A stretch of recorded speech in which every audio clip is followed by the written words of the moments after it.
यदि आपने इस चैनल को सब्सक्राइब नहीं किया है तो सब्सक्राइब बटन दबाएं। नए वीडियो की सूचना पाने के लिए बेल बटन भी दबाएं।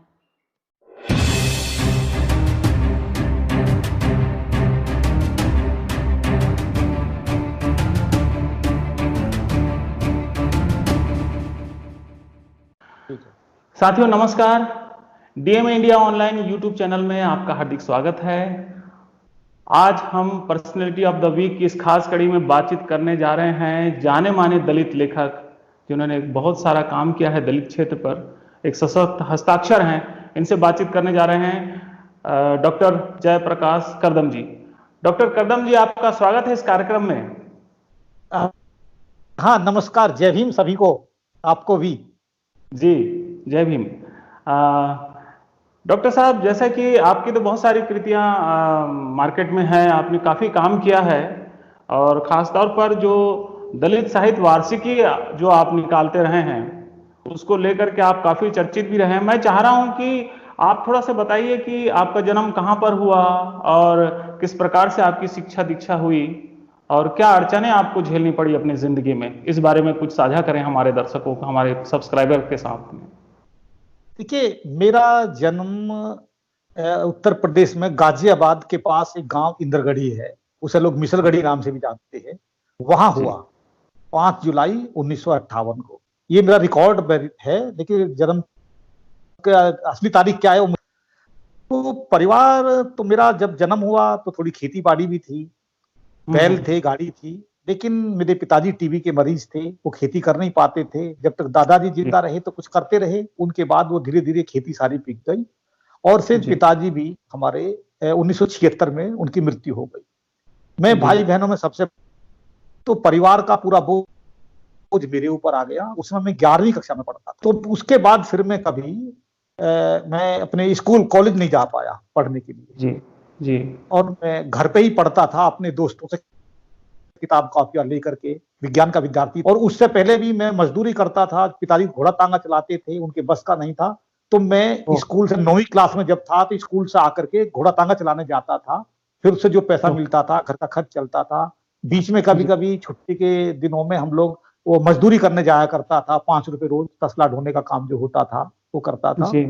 तो पिताजी के पढ़ने के बाद जो मेरी समस्या थी, समस्या मेरे अपने सर्वाइवल की नहीं थी कि मैं अपना सर्वाइव कैसे करूंगा। मेरे 7 बहन भाइयों का जो परिवार था उनको पालन पोषण का था।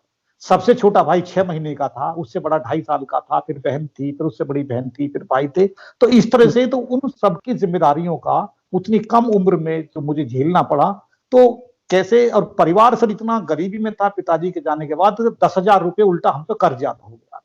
वो कर्जा भी चुकाना, और घर जो था वो सब टूट फूट गया था, और गांव के किनारे पे घर था और वहीं से लोग रास्ते जाते थे टट्टी पेशाब के लिए, जो आप समझते जंगल बाहर के लिए, और वो कच्ची दीवार वो भी गिर गई बरसात के मौसम में। तो हम जहां थे वहां से वो जो टट्टी पेशाब जंगल में लोग करते थे वो हमको दिखते थे और वो हमें देखते थे। तो ये फिर बाद में जो सड़क के सहारे जो बीम्ड सरकंडा होता है, तो मैं सरकंडे काट काट कर लाया करता था जाकर के, और फिर उस सरकंडे की दीवार खड़ी की और मेरी माँ ने उसको और मेरी बहनों ने उसको लेसा मिट्टी से, और तब इस तरह से हमने दीवार खड़ी की थी। तो लेकिन वो जो दौर था, उस दौर में कई सारे काम मैंने किए। मैं एक वकील का मुंशी रहा, एक सेल टैक्स के वकील का 200 रुपये महीने। उससे पहले मैं एक नेशनल स्टील नाम की कंपनी थी मेरठ रोड पर, वहां 180 रुपये महीने पे मैंने उसमें काम किया। उससे पहले अलग अलग जो मैं बता ही रहा था, मैं जो बेलदारी का काम करता था कंस्ट्रक्शन लेबर में, वो 5 रुपए रोज या बाद में 6 रुपए रोज भी मिला, वो काम भी किया। और कुछ समय के लिए हमारे जो डीसीएम की कंपनी एक नई खुली थी पास में, हिड्डास नाम है, HRM हिंडन रिवर मिल नाम से। तो मैं एक अच्छा क्रिकेट का खिलाड़ी था, तो उनकी एक टूर्नामेंट में उनकी टीम और हमारी टीम फाइनल में खेली, मैं अच्छा खेला। तो उनके जो टीम के कैप्टन थे वो वहां के HR के मैनेजर भी थे, तो उन्होंने मुझको अपनी ओर से खेलने का न्योता दिया।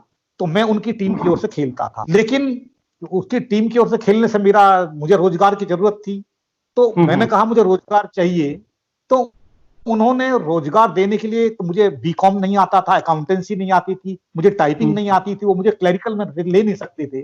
तो उन्होंने कहा ठीक है भाई, मशीन पर काम कर सकते हो तो हम आपको ले लेते हैं। तो उन्होंने स्पिनिंग डिपार्टमेंट में मुझको लगा लिया था। तो अच्छा। करीब 6 महीने एज ए अप्रेंटिस मैंने वहां पे स्पिनिंग डिपार्टमेंट में काम किया, और बीच में उनकी जो टीम होती थी उसके साथ प्रैक्टिस करना और उनकी गाड़ी में बैठ करके जाके मैच खेलना इधर उधर जहां भी कहीं होता था। लेकिन वो टीम चल नहीं पाई, और मैं चूंकि पढ़ने लिखने वाला आदमी था और मेरी आदत बड़ी गंदी थी कि मैं, अब आप क्या बतलाऊं, लोग भी क्या सोचेंगे कि मैं गांव में भी जब जंगल पार के लिए जाता था तो अपने कुर्ते के नीचे पजामे में एक किताब दबा के ले जाता था, और वो अच्छा। मैं सोच करते हुए भी मैं किताब जी। पढ़ता रहता था। अरे ये अरे। आदत गंदी मेरी वहां एचआर हैंडन रिवर मिल तक भी गई, और वहां मैं हम्म। रात की ड्यूटी में काम करने के बजाय मैं पेशाब घर में जाकर के, टॉयलेट में जाकर के बैठ जाता था, वहां पढ़ता रहता था। उससे मेरी प्रोडक्शन कम आई, और 6 महीने बाद जो डीए लगता परमानेंट होना था मैं नहीं हो पाया। लेकिन उस दौर में ही मेरा बिक्री कर विभाग में हमारे चाचा थे, उन्होंने थोड़ा प्रयास किया, मैंने अप्लाई किया, तो वहां मेरी नौकरी लग गई थी गाजियाबाद में, और उससे फिर आर्थिक स्थिति थोड़ी सी हमारी बेहतर हुई थी। ये संघर्ष का एक ऐसा दौर था कि उस समय जी। पे कि मेरे, ये समझिए गांव में सबसे गरीब घर मेरा था उस समय। ओहो। और इतना था, पूरे गांव में बिजली थी लेकिन मेरे घर में बिजली नहीं थी, और बिजली के से जो तार डाल के जो चोरी से जो बिजली जलाई जाती थी, तो मेरा भाई छोटा वो काम करता था, हालांकि मैं उसके पक्ष में नहीं था, और कई बार मैं वो चीज नहीं करता था, और जो डिबिया होती है डिबरी, उसके उजाले में बैठ करके पढ़ता था, बाहर चबूतरे पे टोकरा उल्टा रख करके उसी के ऊपर रख करके, तो वो सब चीजें, तो एक संघर्ष का एक बड़ा दौर था। लेकिन एक जुनून होता है, मुझे कुछ करना है, मेरे पास खोने के लिए कुछ था नहीं, और पाने का एक रास्ता केवल कुछ मुझे किताबों से ही दिखाई देता था कि यहीं से मुझे कोई रास्ता मिलेगा, और वो जो भी था करते गए संघर्ष और रास्ता बन गया। तो आपको कभी जातिगत अत्याचार झेलने का मौका मिला कि नहीं मिला आपके गांव के आसपास? हाँ, वो अत्याचार देखिए, जातिगत भेदभाव का जो जो हमें जो दंश है वो तो बचपन से ही मिल गया था। कि मेरा गांव में एक एमएमएच प्राइमरी स्कूल जिसमें हम पढ़े थे, महानंद मिशन हरिजन प्राइमरी स्कूल, तो उसके जो हेडमास्टर थे मुरारीलाल शर्मा, तो वो दूसरे गांव के थे, सदरपुर के। वो जब आते थे तो वो हुक्का पिया करते थे, पीतल का हुक्का होता था, तो हम सब लोग, बड़ा होता मास्टर जी के हम सेवा करें, तो हम उनके हुक्के को मिट्टी से मांजते थे, वहीं नल से धोते थे अच्छे से, उनको आग से चिलम भर के हुक्का भर के उनको दिया करते थे पीने के लिए, और वो खुश होकर वो पीते थे। लेकिन वो पानी पीने का अपना लोटा एक रखते थे पीतल का ही, उस लोटे में पानी हम चाहते थे हम उन्हें दें, उस पर हमारा हाथ कभी नहीं लगने देते। तो या तो उनके गांव के कोई जाट का लड़का उनके साथ आया है, या हमारे गांव का कोई अहीर का लड़का है, उनसे वो पानी भरवाते थे, या वो खुद भरते थे।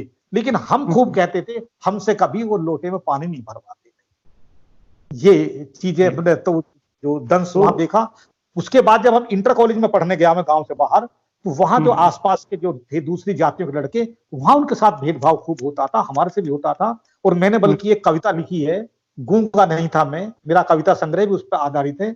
और वो जो कविता है वो वहीं के स्कूल की है कि मैं करीब शायद 9वीं क्लास में था, और मुझसे वो कई क्लास छोटा लड़का था, उसने मुझसे कहा कि वही जो होता है कोई पेंट में दबा के मत चल रिश्ता, वो अपमानजनक बोलते थे हमको, थे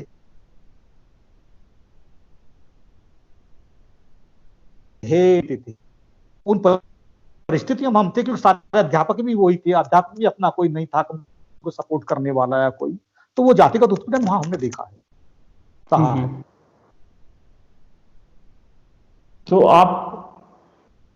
आप जो है फिर आपने पीएचडी किया और काफी उच्च पढ़ाई तक गए आप, और निर्देशक बने केंद्रीय हिंदी प्रशिक्षण संस्थान के, राजभाषा विभाग जो है गृह मंत्रालय का। तो यहाँ तक का सफर कैसा रहा? आप थोड़ा चाहूंगा कि शॉर्ट में इसके बारे में आप बताइए। सफर क्या रहा, जैसे मैंने कहा कि मैं बिक्री विभाग में लग गया था, और वहीं पर एमएमएच कॉलेज गाजियाबाद में, पहले तो मैं एडमिशन बीएससी में नहीं ले पाया था क्योंकि मेरे पास पैसे नहीं थे, मेरा 1 साल बेकार हो गया था इंटर पास करने के बाद में। लेकिन अगले साल चाचा ने पैसे दे दिए थे, थोड़ा हेल्प कर दी, तो मैंने वो एडमिशन बीए में लिया, और नौकरी लगने के बाद में मैंने पढ़ाई जारी की। फिर मैंने फिलोसफी में एमए में एडमिशन ले लिया।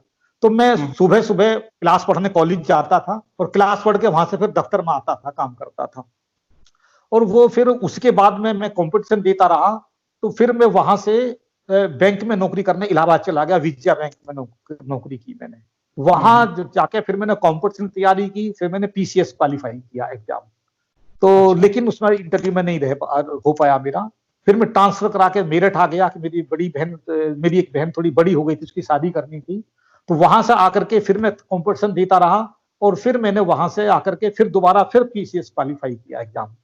और उस बार जब किया तो फिर मेरा वो प्रॉपर में नहीं आया और मुझे वो तहसीलदार पोस्ट के लिए सिलेक्शन हुआ। वो मैंने ज्वाइन नहीं किया कि मैं संघर्ष कर रहा हूं, मेरे चाचा ने भी कहा और मेरा भी था, मैं जाऊंगा तो एग्जीक्यूटिव में ही जाऊंगा। लेकिन मैं करता रहा, मेहनत करता रहा। और इसी बीच में हुआ क्या, क्योंकि मैं लिखना पढ़ता भी करता था, लेखक था। 1983 में मेरी एक किताब आ गई थी, वर्तमान दलित आंदोलन। और 1986 में मेरा उपन्यास करुणा छपकर आ गया था और अखबारों में लिखता था। उससे पहले जो वहाँ के गाजियाबाद के साप्ताहिक और पाक्षिक पत्र होते थे, उनमें पत्रकारिता भी करता था, कॉलम भी नियमित लिखता था। तो उसके अनुभव के आधार पर मैंने यूपीएससी में अप्लाई कर दिया सहायक निदेशक पद के लिए। और फिर इंटरव्यू हुआ, मैं उसमें सिलेक्शन होकर के फिर मैं दिल्ली आ गया। तो पहली नियुक्ति मेरी वाणिज्य मंत्रालय में सहायक निदेशक के रूप में हुई। उसके बाद में फिर मैं उपनिदेशक बनकर के कृषि मंत्रालय, संस्कृति मंत्रालय में गया। उसके बाद फिर मैं ग्रामीण विकास मंत्रालय में, फिर 3 साल के डेप्यूटेशन पर मैं मॉरिशस चला गया सेकंड सेक्रेटरी करके। फिर वहां से आया तो फिर मैं कुछ समय के लिए जॉइंट डायरेक्टर खान मंत्रालय में रहा। फिर मैं इधर राजभाषा विभाग में निदेशक बनकर आया और फिर मैं केंद्रीय हिंदी प्रशिक्षण संस्थान का मैं निदेशक रहा 6-7 साल तक उस संस्थान का। तो यहाँ से फिर मैं 19 जुलाई 18 में मैं वहां से सेवानिवृत्त हुआ। ये मेरी यात्रा रही। जो शिक्षा की बात है, मैंने वहीं से एमए किया, फिर मैंने दूसरा प्राइवेट मैंने एमए हिंदी किया, फिर तीसरा एमए इतिहास में मैंने वो भी प्राइवेट किया। और फिर मैंने जर्नलिज्म एंड मास कम्युनिकेशन का डिप्लोमा किया कोटा ओपन यूनिवर्सिटी से। और फिर मैंने एलएलबी में एडमिशन लिया गाजियाबाद से ही, और उसमें शाम को क्लास लगती थी। तो एलएलबी के भी 2 क्लास तक मैंने 2 साल मैंने पढ़ाई की और पास किया। लेकिन अंतिम वर्ष की मैंने परीक्षा नहीं दी, क्योंकि उस समय तक ये आ गया था, यूपी गवर्नमेंट ने वो नियम निकाल दिया था कि 45 साल की उम्र के बाद में बार काउंसिल में रजिस्ट्रेशन नहीं होगा। तो मुझे लगा कि रिटायरमेंट के बाद ही मैं इसका उपयोग करूंगा, तो रजिस्ट्रेशन नहीं होगा फिर इसका एलएलबी करने का फिर क्या फायदा। वो फिर अंतिम समय में मैंने वो छोड़ दिया था और फिर मैंने ये पीएचडी किया। जी जी। तो मैं जैसा कि देख रहा हूं कि काफी आपने लिखा है, आपकी उपन्यास भी आपका चर्चित रहा, खास करके जो छप्पर उपन्यास है वो चर्चित रहा है। और कविताएं आप लगातार लिख रहे हैं, कविताओं का संग्रह भी आपका प्रकाशित हुआ है। तो अभी कोरोना काल जो चल रहा है, इस दौरान भी आप कुछ कविताएं लिख रहे हैं, तो क्या हमारे दर्शकों के साथ में कुछ कविताएं, एक आध पंक्तियां आप साझा कर सकेंगे? देखिए, उपन्यास का जहां तक सवाल है, मैं कई विधाओं में लिखता हूँ। उपन्यास छप्पर तो आया ही, उसके बाद में एक और उपन्यास मेरा उत्कोच आया है, वो भी काफी चर्चित रहा है। अच्छा। हाँ। और कविता संग्रह एक नहीं, मेरे 3 कविता संग्रह आए। उसके बाद 3 का 3, और फिर तीसरा, और फिर मेरा खंड काव्य आया राहुल। अच्छा। और अभी जो कविताएं, चूंकि बीच में मैंने मकान शिफ्ट किया और ये सब कुछ हुआ, तो उसमें किताबें भी भीतर बैठने का नहीं, तो बड़ी, तो ऐसे में कविता लिखी। कोरोना काल में मैंने कविताएं लिखी हैं, काफी कविताएं लिखी हैं। और उस कोरोना काल में जो मैंने कई कविताएं, एक तो मैंने बेघर लोग एक कविता लिखी जो यूट्यूब पर भी आई हुई है, कई लोगों ने उसका पाठ किया है अलग अलग तरीके से। और वो कविता तो उनपे जो हमारे मजदूर लोग जो बेघर होकर के जा रहे हैं यहाँ से महानगरों से, है ना, तो अब उनकी पंक्तियां तो मैं नहीं सर, क्योंकि मोबाइल में ही है या लैपटॉप में है और मुझे याद नहीं है, तो पंक्तियां तो मैं नहीं सुना सकता। लेकिन कई पंक्ति, तो उनके ऊपर कविता लिखी मैंने, वो बेघर लोग कि जो महानगरों को बनाते और बसाते हैं, नगरों और महानगरों को, और वो ही उनका ही अपना घर नहीं होता, और वो किन हालातों में उनको जाना पड़ रहा है और किस हालातों में वो, और वो कोरोना से भी ज्यादा उनकी जो असली समस्या, उनकी चुनौती है, वो भूख की है, वो भूख से कैसे लड़ेंगे, उससे जूझेंगे। एक दूसरी कविता मैंने लिखी थी, दूरी, जो आजकल सोशल डिस्टेंसिंग नाम का शब्द चल रहा है, ये उसके ऊपर था कि ये सोशल सामाजिक दूरी नहीं, ये व्यक्ति की दूरी होती है, हम व्यक्ति से दूरी बना के रखें, सामाजिक दूरी नहीं होती, फिजिकल डिस्टेंसिंग। तो उसी को केंद्र में रख करके मैंने वो एक कविता उस पर भी लिखी थी, और भी एक दो कविताएं मैंने इस पे लिखी है कोरोना काल में भी। और इन चीजों मैं देख रहा हूँ कि काफी कविताएं आपकी वायरल भी हो रही है, चर्चित हो रही है, आपकी कविताएं बार बार शेयर भी की जा रही है। और अब मैं जानना चाह रहा हूँ कि जो दलित साहित्य वार्षिकी, जो एक बड़ा कंट्रीब्यूशन आपका रहा है दलित साहित्य पे, ये जो वार्षिकी जो निकलती रही है लगातार, तो इसे आप प्रकाशित करने का इसका क्या प्लान था? कैसे आपके मन में आया कि ऐसा एक पत्रिका का प्रकाशन करना चाहिए? देखिए, ये इसलिए आया कि जिस समय 1999 में पहला अंक इसका हमने निकाला था, उस समय तक ये था कि दलित लेखकों की रचनाएं मेन स्ट्रीम की पत्रिकाएं नहीं छापती थी, किताबें प्रकाशक नहीं छापती थी। तो एक बहुत बड़ा संकट था, हमारे पास अपना कोई प्लेटफॉर्म नहीं था। तो और हम लोग एक आंदोलन खड़ा कर रहे थे, तो हमारे लिए जरूरी था कि हमारा अपना प्लेटफॉर्म हो। और दूसरे जो संपादक, वो केवल बहुत सारी रचनाएं अपनी शर्तों पर छाप रहे थे। वो लिखते कहते थे, यार ये लिख के लाओ, यार इस तरह की कहानी लिख के लाओ, इस तरह की ये चीजें दो। तो हमें लगता था हमें अपनी बात अपने ढंग से कहने के लिए अपना मंच चाहिए, और हम कोई पत्रिका नहीं निकाल पा रहे थे। हमने खूब बातें की, और एक दिन हमारे कई सारे दलित लेखकों ने मिल करके, जिसमें 7-8 लोग थे, तय किया कि मैगजीन निकालेंगे हम लोग, मासिक या त्रैमासिक। लेकिन वो हम कार्यान्वित नहीं हो सका। तो ऐसे ही एक दिन बैठे थे, बातचीत करते कैसे किया जाए, क्या किया जाए। तो फिर मैंने ही अपने आप में ये बीड़ा उठाया, और कि एक पत्रिका त्रैमासिक नहीं हो सकते, तो वार्षिक एक पत्रिका मैं निकालूंगा। तो उसमें कुछ लोगों ने सहयोग देना शुरू किया, हमारे मित्रों ने। और फिर 1999 में पहला अंक हमने निकाला। उसमें कुछ मेरे 7-8 साथियों ने 500 रुपए का मुझे सहयोग दिया। उसके बाद फिर अगला अंक निकाला, उसमें भी मेरे कुछ साथियों ने पैसा दिया। और जो फिर 2001 का जो अंक आया, उसमें भी 4-5 लेखकों से, साथियों से 500 रुपए मुझे मिला। लेकिन उसके बाद फिर मैंने किसी से सहयोग नहीं लिया, और वो फिर मैंने अपने ही दम पर उसको प्रकाशित करना मैंने शुरू किया, संपादित प्रकाशित करना। और उस पर मैं सारा कहीं से कहीं, आप जानते हैं कैसे करना होता, कहीं सस्ता कागज खरीदना है, कहीं से कंपोज कराना, कहीं प्रिंट कराना, कहीं बाइंडिंग करना, कहीं नेगेटिव बनवाना, कहीं कुछ करना। तो मैं स्कूटर लेकर के भागदौड़ करता था, और छपने के बाद बाइंडर के पास आने के बाद में घर पे मैं और मेरा छोटा भाई लगा लेता था। हम उसके बंडल बनाते थे भेजने के लिए, और फिर मैं उनको पोस्ट ऑफिस जाकर के, अपने एक दोस्त था मेरा, उसको देता था। वो पोस्ट से वो सब डाक होती थी। तो इस तरह से वो, और फिर कोई भी मांगता था। हाँ, मेरा मतलब अक्सर ये लगा लो, लगभग 4 से 5 महीना मेरा उस वार्षिकी पे ही लगता रहा है। लगता बिल्कुल। मैगजीन निकालना बहुत कठिन है, बहुत आसान नहीं है, और वो आप करते रहे लगातार। अभी तो काफ़ी मैगजीन और भी निकलने लगी है, जो कि दलित और अम्बेडकरी विचारधारा को लेकर के चल रही है। लेकिन शुरुआत में कुछ मैगजीन थी, उसमें से एक आपकी भी मैगजीन थी, जो कि खास करके अम्बेडकरवादी विचारधारा को लेकर के चल रही थी। तो अब मैं जाते जाते जानना आपको, जी, मैगजीन ही नहीं, उस समय दलित साहित्य आंदोलन को सशक्त करने के लिए, क्योंकि हमारे लेखकों की रचनाएं प्रकाशक नहीं छापते थे, पैसा लिए बिना, पैसा लेकर के छापते थे। तो मैंने, ये बहुत कम लोग जानते हैं, मैंने प्रकाशन भी शुरू किया, अतिष्ठ प्रकाशन नाम से। अच्छा। और आज हमारे बहुत सारे जो स्थापित लेखक हैं दलित साहित्य के, उनकी शुरुआती रचनाएं मैंने अतिष्ठ प्रकाशन से छापी। उनमें हमारे डॉक्टर तेज सिंह की पहली किताब आज का समय, आज का दलित साहित्य, वो वहीं से प्रकाशित हुई। रजनी तिलक का पहला कहानी कविता संग्रह पदचाप, वो वहीं से छपा। ईश कुमार गंगानिया का हार नहीं मानूंगा, वो वहीं से छपा। दयानंद बटोही की किताब, पुरुषोत्तम सत्यप्रेमी की किताब, मुकेश मानस की किताब, माता प्रसाद जी की किताब, यानी कितने नाम गिनाऊं। जितने भी स्थापित आज बहुत सारे लेखक हो गए हैं, उनकी शुरुआत वो सारी रचनाएं वो मैंने उस समय वहां पर वो प्रकाशित की। विपिन बिहारी के कहानी संग्रह भी वहां से हमने प्रकाशित किए। तो यानी कि इतना वो, और उसके बाद में भी, उसमें भी मुझे, जैसे पत्रिका निकालने में मुझे 35-40 हजार रुपया हर साल लगाना पड़ता था, अपनी जेब से खर्चा होता था। और किताबों में भी मैंने कई लाख रुपए का मुझे नुकसान हुआ।